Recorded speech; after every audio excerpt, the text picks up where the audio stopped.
El trabajo que les traigo hoy se llama Memoria, Repetición y Performatividad.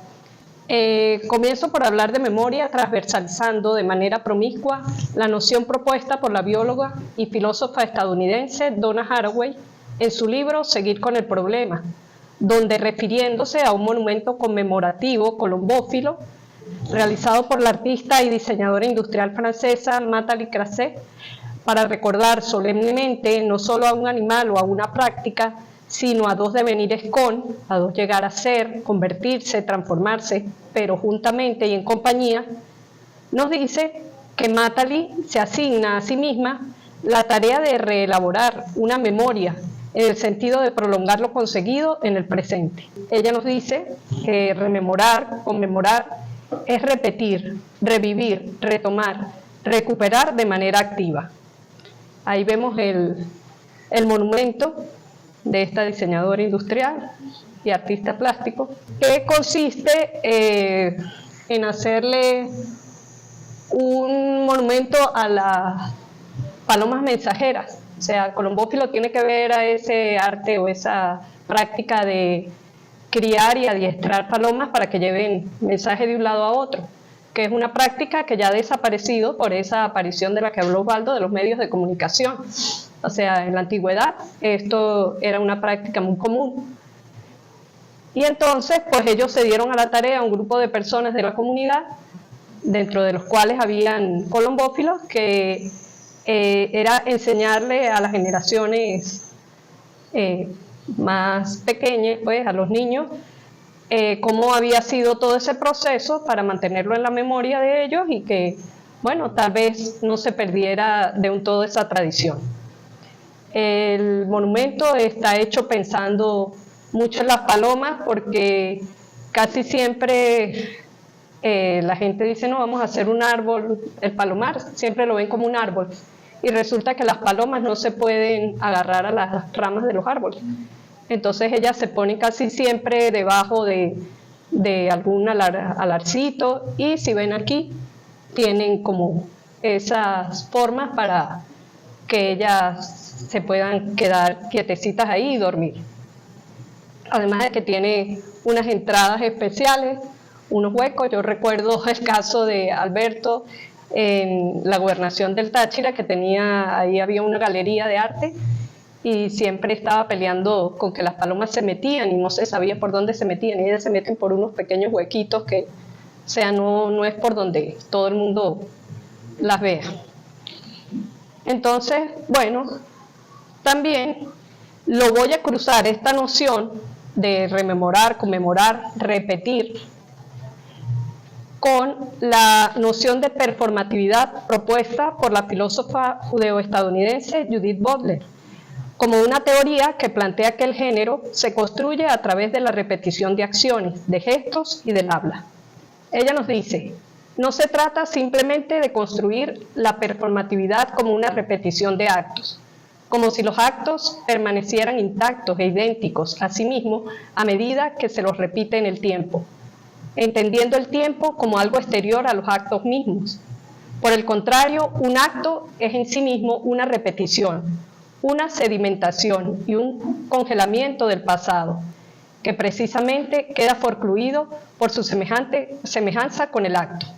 En este sentido, un acto es siempre una falla temporal de la memoria. Butler, 2002.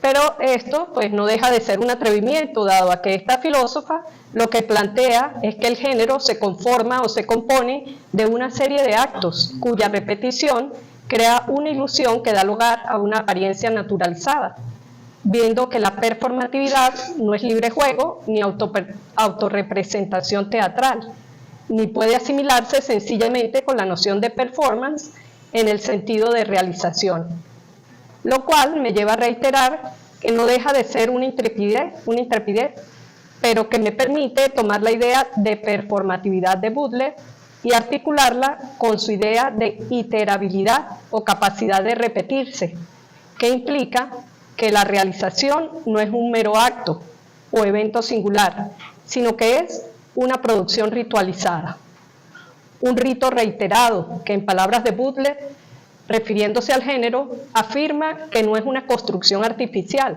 sino que se trata de una producción discursiva. Como prácticas discursivas, los actos performativos deben repetirse para llegar a ser eficaces. Las performativas constituyen un lugar de producción discursiva. El subtítulo del libro de Donna Haraway, Seguir con el problema, es precisamente generar parentesco en el Cthulhuceno.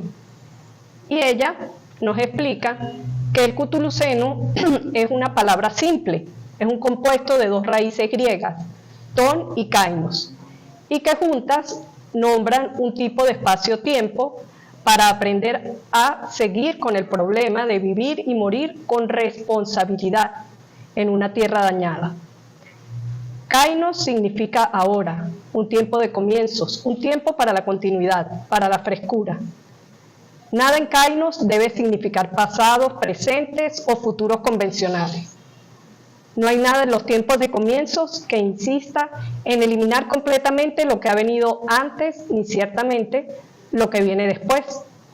Kainos puede estar lleno de herencias, de memorias y también de llegadas, de criar y nutrir lo que aún puede llegar a ser. La propuesta de Haraway sobre la memoria exige prácticas colaborativas y quizás opuestas o divergentes, pero que creen historias, en acciones o performances que además de estar delimitadas en espacio-tiempo, manifiesten o muestren al sujeto, al mortal, al bicho, a los seres terráqueos en conexiones, en asociaciones, configuradoras de mundo, en lo relacional, para sostener el parentesco como el sistema simbiótico coralino. Y vuelve a decirnos, seguir con el problema requiere generar parentescos raros. Nos necesitamos recíprocamente, en colaboraciones y combinaciones inesperadas, en pilas de compost caliente. ¿Devenimos con, de manera recíproca o no devenimos en absoluto?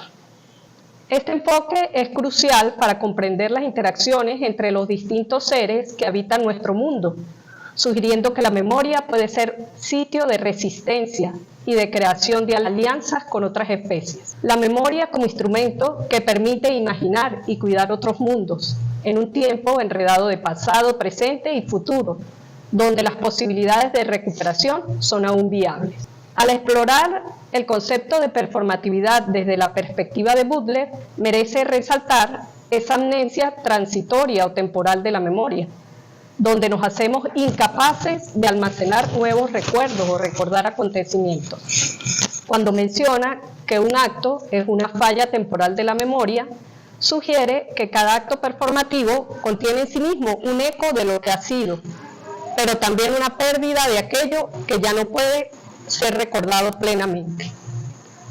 La repetición no es una mera copia, en cambio es una evocación de experiencias pasadas que al ser enactuadas o representadas o accionadas, traen consigo la ambigüedad y la inestabilidad de la identidad del sujeto, como un proceso de anamnesis platónica, de reminiscencia, donde el alma conserva información y enseñanzas aprendidas y las trae a la vida actual de la persona, y según la cual conocer es recordar.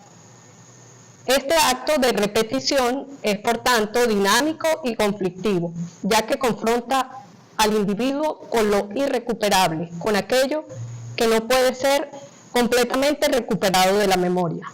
En este sentido, la performatividad se convierte en un proceso que no solo actúa sobre la identidad del sujeto, sino que también revela las tensiones intrínsecas entre el pasado y el presente, la memoria y el olvido, lo evocador y lo efímero. En el contexto de la memoria como una herramienta activa y creativa para cultivar la responsabilidad y los conocimientos, tal como lo plantea Haraway, un grupo de artistas cuyo trabajo revisaremos a continuación, la han abordado como temática de sus obras, haciendo colectivos una ecología de prácticas. Haraway lo llama simpoiesis, generar con, para configurar mundos de manera conjunta, en compañía. De igual manera, tomando la noción de performatividad propuesta por Judith Butler, donde la repetición de esos actos performativos no se limita a copiar, sino que deviene en producción discursiva y hace que las obras de estos artistas puedan insertarse en la memoria colectiva. Entonces, aquí les voy a empezar a mostrar unas imágenes. Este es el arrecife coralino, un proyecto de las hermanas Christine y Margaret Wertheim, que comenzó en el 2005 y que en la actualidad se sigue presentando en muchos lugares del mundo, en exposiciones, en salones, en bienales, y el cual ha sido uno de los proyectos colaborativos más grandes, hasta donde tengo noción de cuántos han participado. Han sido 20.000 tejedores que han hecho obras para esta exposición.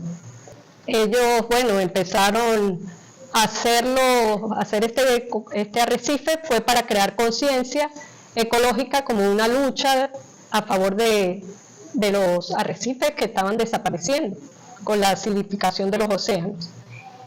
El proyecto pues ha sido reconocido por mucha gente y Donna Haraway lo menciona en su libro, y que dice que manifiesta grandemente esas conexiones, esa generación de parentescos raros. La siguiente acción fue realizada en el marco del seminario Bordes, Vacío y Devoración en 2013 por una chica que vino de Barquisimeto, Carmen Ferrer, la cual se llamaba Obsesio, y ella aparece sentada llevando en su cabeza un tocado de crochet que le vela o le cubre parcialmente el rostro. A su lado tiene una maleta que contiene un espejo, una aguja, hilo, tijeras y trozos de tejido. Saca el espejo y después de mirarse un rato, comienza ella misma a coserse los trozos de tejido, haciendo pues que este vaya creciendo. Pero cuando ella empieza a mirar, hay mucha gente en el público y les ofrece que pasen y participen y le ayuden a ir cambiando ese tocado. Y el tocado empieza a crecer, sí, de una manera descontrolada hasta el momento en que nubla totalmente su rostro, su visión. Y pues pienso que esta obra es como parte de esa reivindicación del tejido hecho por mujeres a lo largo de la historia de la humanidad, y tiene que ver con esa recuperación de la memoria colectiva. La siguiente acción es de una artista cubana, Tania Bruguera. Se llama El susurro de Tatlin, número 6, la versión Habana, en el 2009. Es un video de 40 minutos. Esta obra se ha reproducido varias veces o se ha hecho en varias versiones, por eso esa específicamente se llama versión Habana. Ella ahí evoca la memoria del pasado político de Cuba a través de la repetición performativa de un discurso de Fidel Castro, creando un espacio de diálogo con el presente.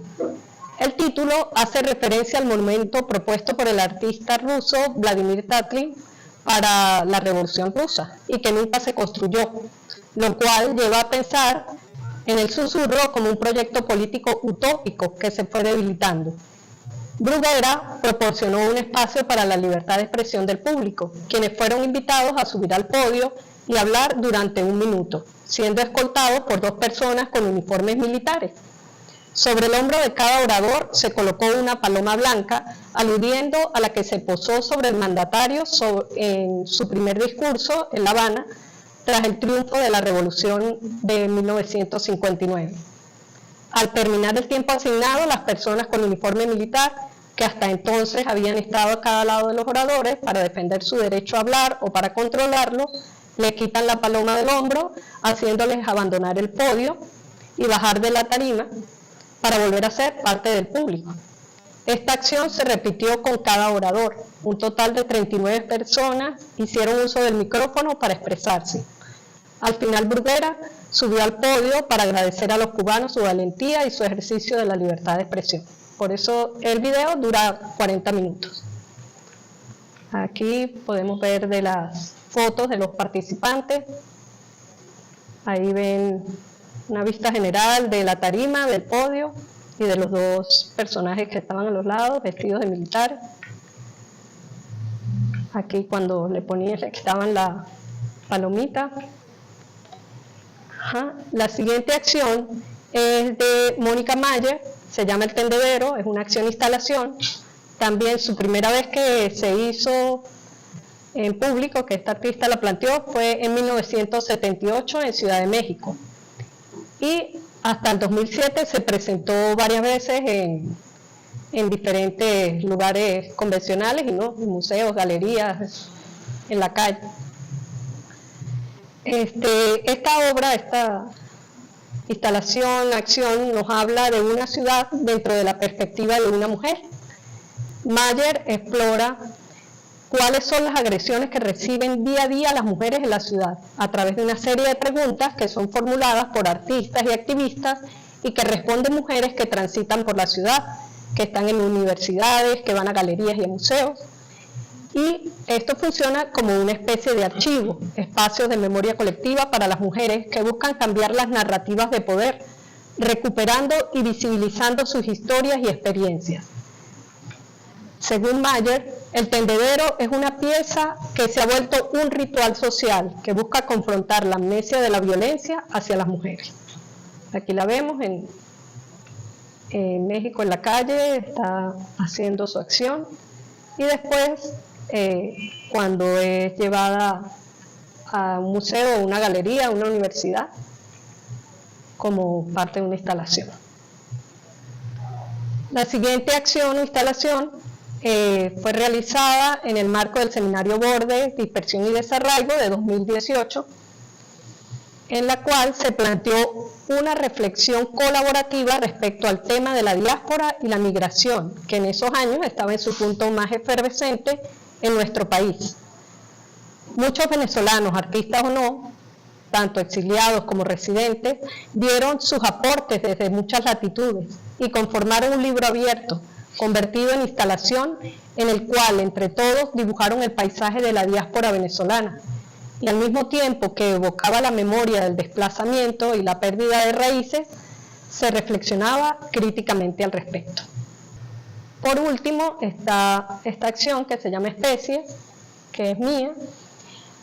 Es una acción de corte ecológico, donde se tomó la calle, se hizo en la ciudad de Mérida, es la Plaza Bolívar de Mérida. Aquí la artista toma la calle cual buhonera o vendedora informal y propone un cambio a los transeúntes, un poco de acerrín encapsulado como recuerdo de otros habitantes vegetales de ayer, por un dibujo de un árbol, que será expuesto a la vista de todos, colgando de una cuerda como son exhibidos los productos en la calle, con la finalidad de crear un nuevo bosque, cual metáfora de esa desnaturalización propia de los seres humanos. Cada bolsita de acerrín lleva impreso un texto sobre la deforestación. Los performances o acciones revisadas utilizan la memoria y la repetición como estrategias para confrontar el pasado e imaginar futuros alternativos. Obsesio de Cadmi Ferrer, El susurro de Tatlin de Bruguera, El tendedero de Mayer y la acción colectiva Interrogantes, propuesta por los amigos de Borde, recurre a memorias personales y colectivas para crear espacios de reflexión y acción. El arrecife coralino en crochet de las hermanas Wertheim y las especies de Ani Vázquez conectan además experiencias de memoria humana y no humana, como parte de esa reconstrucción de nuestra memoria. Muchas gracias.